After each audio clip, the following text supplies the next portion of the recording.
Hello everyone, welcome to the chemistry classes. I am Kumar Badger.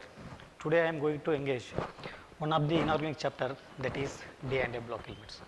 So before going to this chapter in detail, so first of all we can recall the periodic table. So after that we can go for the D and A block elements. So periodic table consisting, so there are 18 vertical columns, 18 vertical columns and 7 horizontal rows.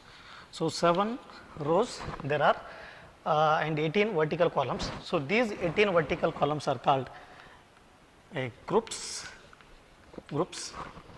and the 7 rows are called periods. So for our convenience, so I would like to write the periodic table. So after that we will come to know that the idea about what here D and A block elements. So now the periodic table, so I wanted to write here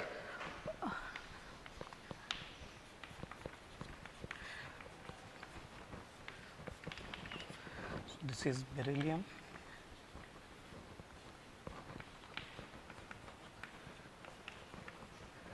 scandium, titanium,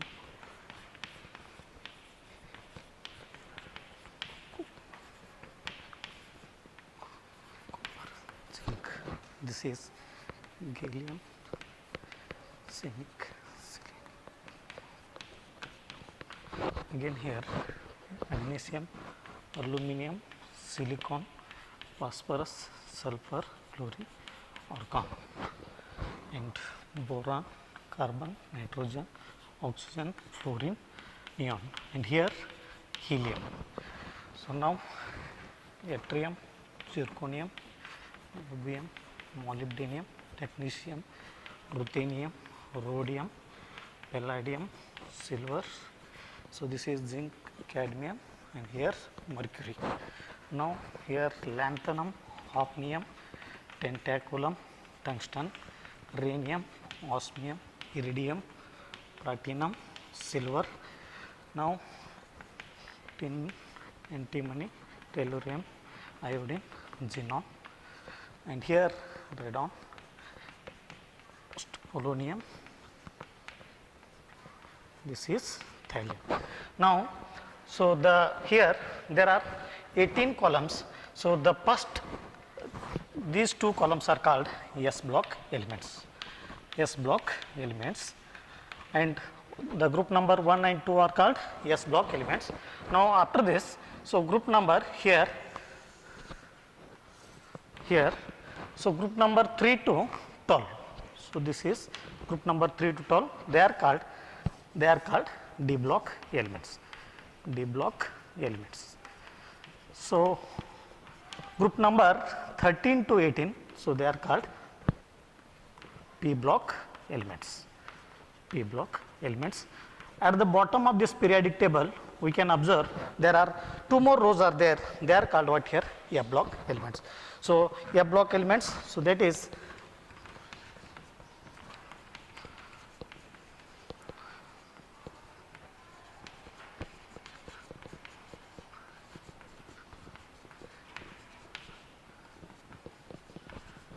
so there are 14 elements followed by the lanthanum. So this is called F. These are called F block elements. So the and this is lanthanide series, and here I will write actinide series.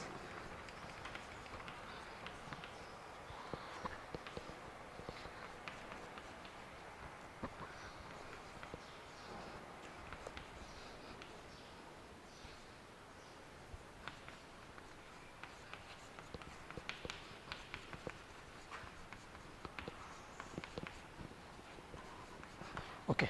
So now here the group number 1 and 2 are called S block elements, and group number 3 to 12 they are called D block elements, and group number 13 to 18 they are called P block elements.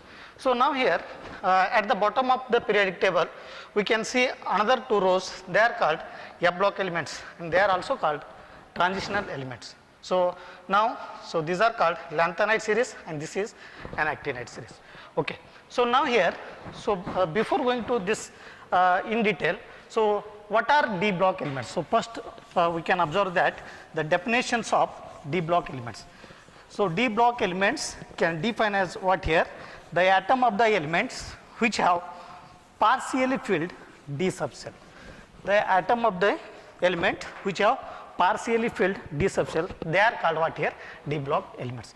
So definition, so the atom of the element which have what here? Partially filled, which have partially filled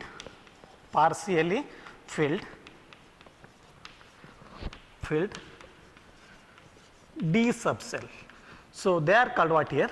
D block elements. So D block elements also called what here? Transitional elements. So the transitional elements,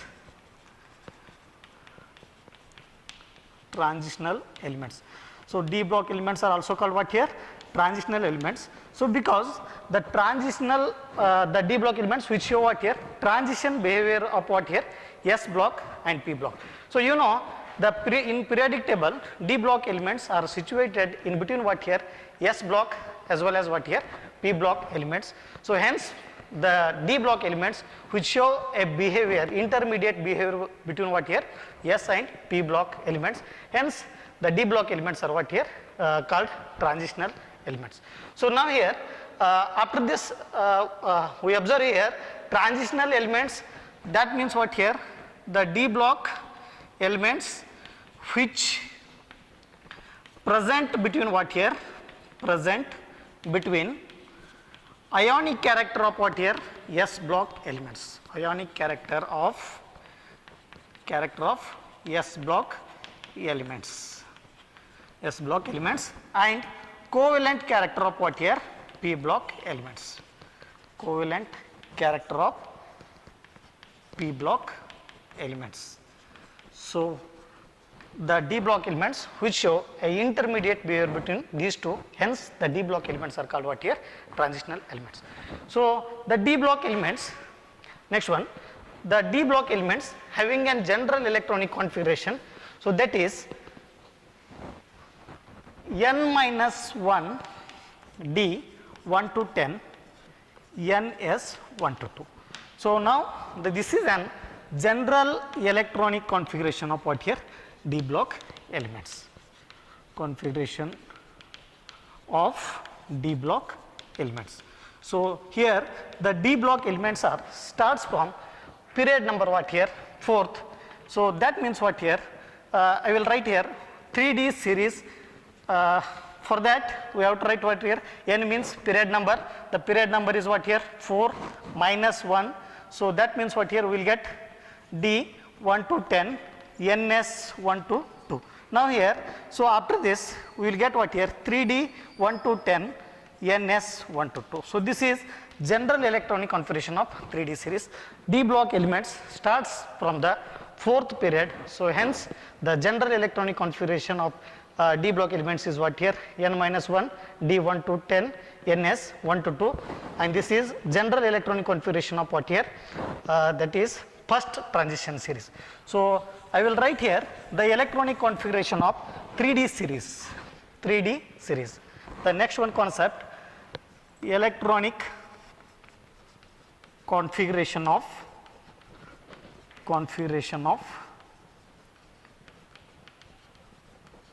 3D series. So first of all we have to write what here?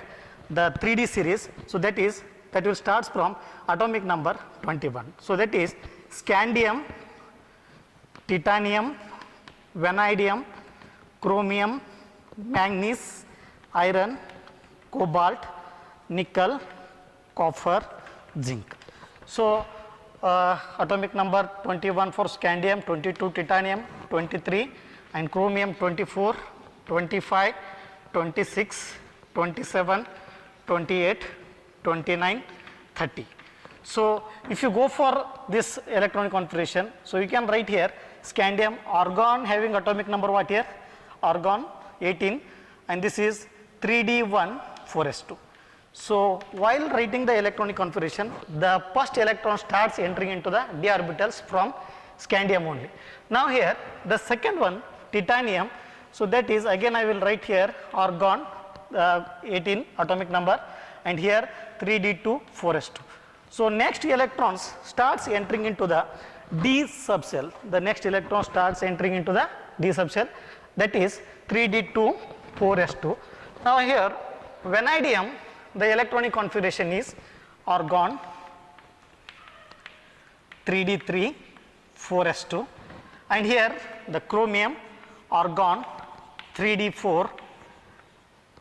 So we should not write 3d4 because here, so I will give later on this explanation, 3d5, here 4s1, and argon here 3d5 4s2, here argon 3d6 4s2, and here cobalt argon 3d7 4s2, argon 3d8 4s2, and this is argon 3d10 4s1.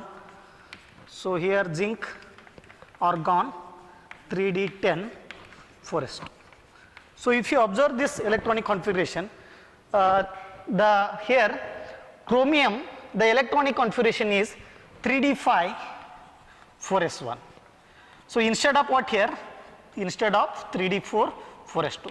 So this is because what here? The one of the s electrons jumps to what here?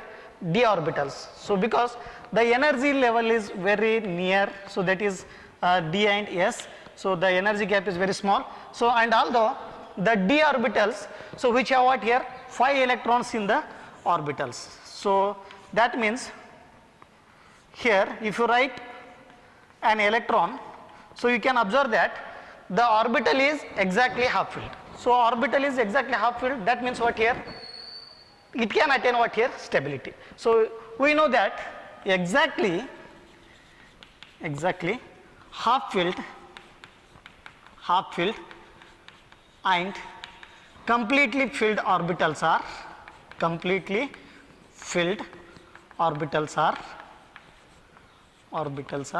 more stable. So to attain stability,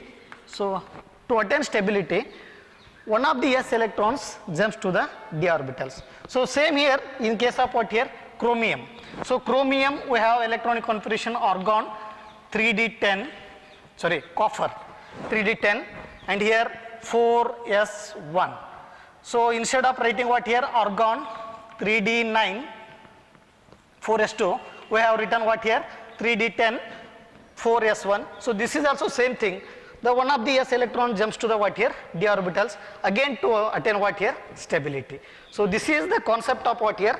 Electronic configuration of the 3D series. So now these two cases are very important, chromium and copper.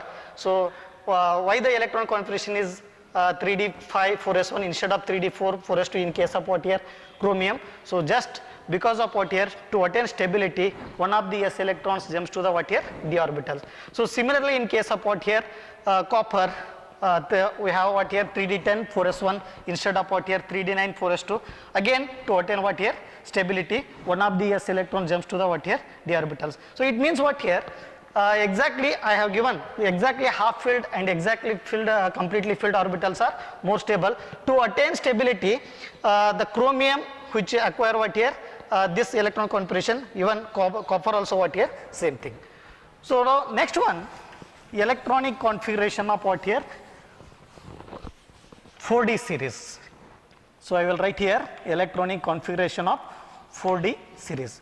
So now here zirconium, niobium, technetium, ruthenium, rhodium, palladium, silver, cadmium. Okay. So now yttrium, it has what here? Electronic configuration argon, then here krypton 4d1 5s2.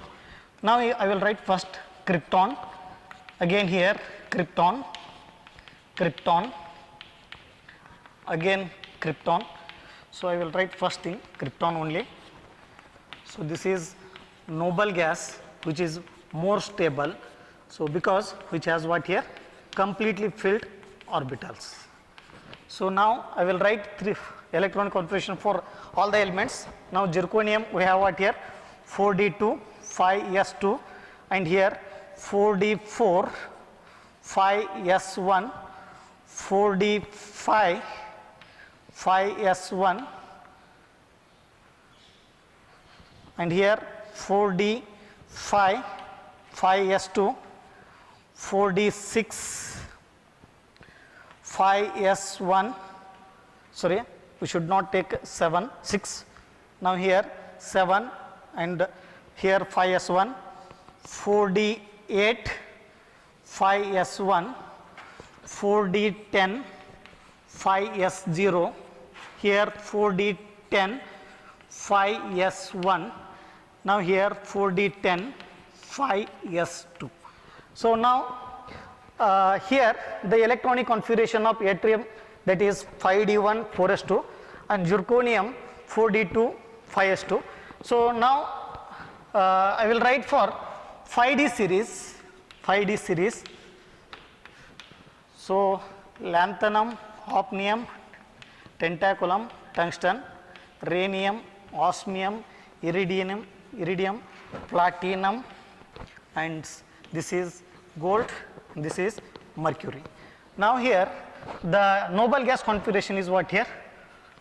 Xenon 5d1 6s2, xenon 5d2 6s2 and this is xenon 5d3 6s2 and this is xenon 5d4 6s2 and this is again here xenon 5d5 6s2, xenon 5d6 6s2 and here the xenon 5d7 6s2 and again here xenon 5d9 6s1 again here xenon 5d10 6s1 the last one xenon 5d10 6s2. So after observing these all the electron configuration, the last elements zinc, cadmium, mercury, according to our definition, the d block elements they should have what here partially filled d subshell.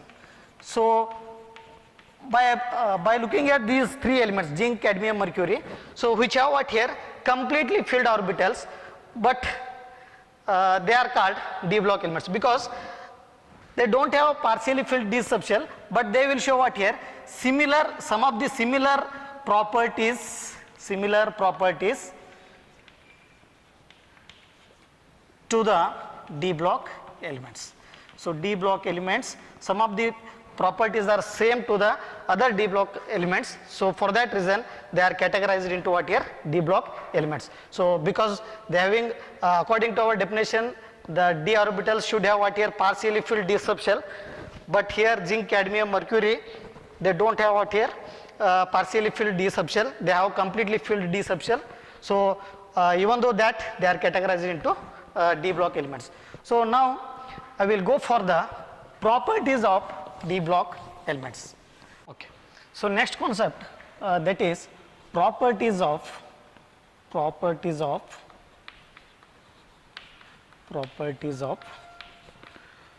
d block elements. So the properties, there are number of properties of d block elements. So d block elements which exhibit various properties. The first one, so that is metallic properties,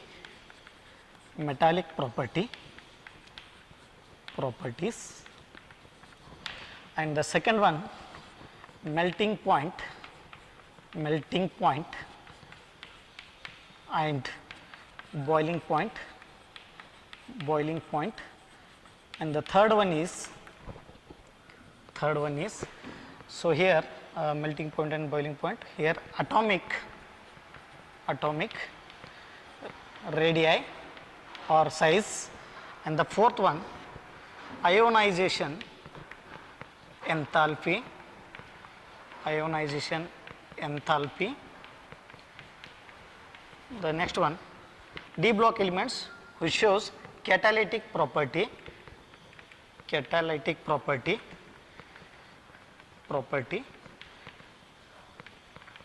so which shows what here, another one property, so very important property, so that is which shows variable oxidation state,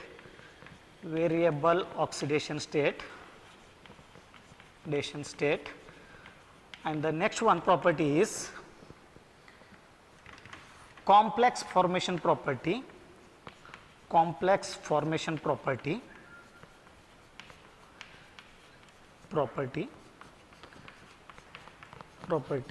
and the next one magnetic property,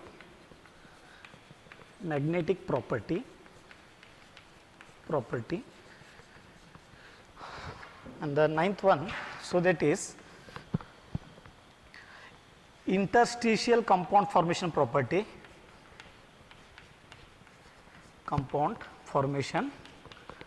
and the next one alloys formation,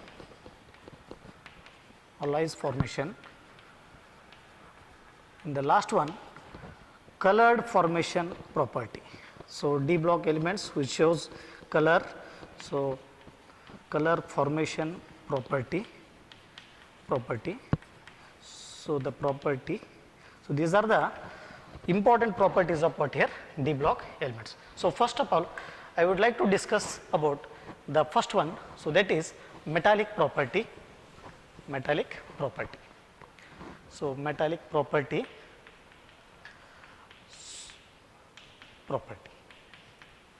So d block elements, almost all d block elements which are metal, and the metallic character is due to what here, presence of unpaired electron, So d block elements which are metals, so and which are very hard in nature,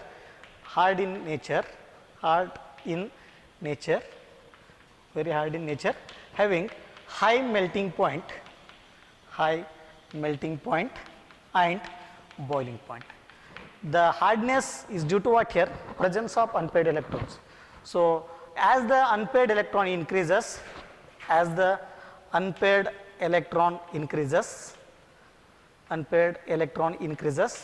the number of covalent bond will be increases.